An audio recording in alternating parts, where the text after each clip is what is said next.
నేను మాట్లాడుతుంటే వెళ్ళిపోతావేంట్రా? ఏం చూసుకునిరా నీకు ఈ పొగరు? నీ చదువు సరిగ్గా ఉందా? నీ ప్రవర్తన సరిగ్గా ఉందా? నీ బుద్ధి సరిగ్గా ఉందా? ఇంతమందిని వేధించి ఏం సాధిద్దామనరా నువ్వు? నీ తోటోళ్ళు అందరూ ఉద్యోగం సంపాదించుకున్నారు. ఇప్పటికీ నేను ఇంకా ఈదలేక చస్తూనే ఉన్నాను. నువ్వేదైనా కష్టపడి ఉద్యోగం సంపాదిస్తే చెల్లెలు పెళ్లి చేద్దాం అనుకుంటున్నాను. అసలు ప్రయత్నమే లేదు. ఎందుకురా ఇంత ఏడిపిస్తున్నావు నన్ను? కనీసం మాట మీద గౌరవం లేదు.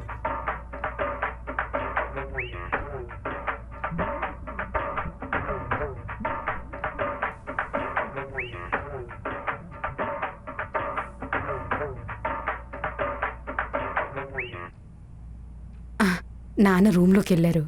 నువ్వు వెళ్ళే అన్నయ్యను బాధపడొద్దని చెప్పవే, నాతో నేను మాట్లాడతా. అమ్మా ఏం కాదమ్మా, నువ్వు ఆగు. నమ్మకదు, నువ్వు ఒకసారి వెళ్ళి మాట్లాడే. అయ్యో సరే.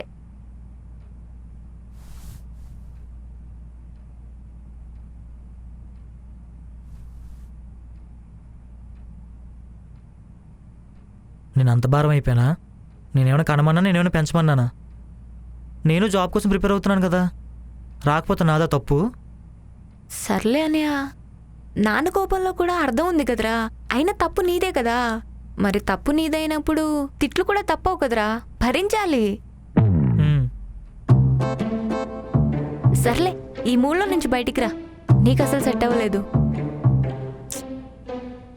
సర్లే, పోనీ డబ్బులు ఇస్తాను, ఎల్లో బీర్ తాగేసి వచ్చి సెట్ అయిపోతావు.